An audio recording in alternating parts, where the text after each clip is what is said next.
Vrede, vrede, vrede in die huis. Ek hoop julle het 'n soete nag gerus gehad. Is lekker nat. Hier buite ons is die gedra uitgespaar. Ja, geliefdes, net 'n gedagte vir hierdie oggendure van nugterheid en waaksaamheid. Julle wat so lief is vir die profete op die TV's, wat so teen die TV-screens en goede aanraak en sê ontvang, en dan ontvang u ook, as hy lig jou hand op, dan lig u ook u se hand op. U ontvang geeste magte deur haar TV, deur dit wat u ontvang.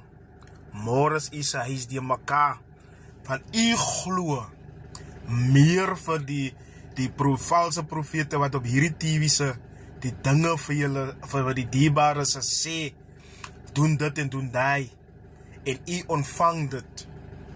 Môre as u verstaan u nie u se huislewe, hoekom het soos dit daar is, en die geeste wat in die huis regeer, en dinge nie van u het mos geontvang. Toe hulle daar bid in die TV-screen en sê, ontvang jou blessing, maar weet u wat is die blessing? Is 'n mag wat jou bankrot in jou huis maak, is 'n mag wat jou hele huislewe te mekaar maak. Amen. Van in hierdie tyd wat ons nou lewe, die duiwel het so slim kom raak. Hulle is nou profete op die TV's om baie te kan vang vir die vyand waarvoor hulle werk, vir die Satan, om almal te kan lok. Gaan voel mos goed dat jy op die TV is, maar dis hoe die vyand jou oë toemaak en vir jou lok in hierdie lokval in. Want hy sê syne soos die sand van die see. En soos 'n mens dit sien, word baie mense liefhebbers van hierdie profete en hulle hang hulle aan en hulle voel dit is die manne van die Here, hulle word op stoele gedra, hulle word meer gemaak en Jesus word minder gemaak. Verstaan u? En u hang aan hierdie profeet wat die TV wat eers vir u ken nie. En u maak vergiet van Jesus wat groter en magtig is.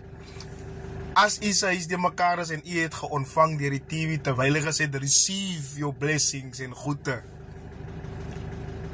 Onthou net, u het 'n ding geontvang in jou huis, wat jou hele huislewe gaan die mekaar maak. En ek sê vir u, is swaar om sulke magte uit te kan drywe.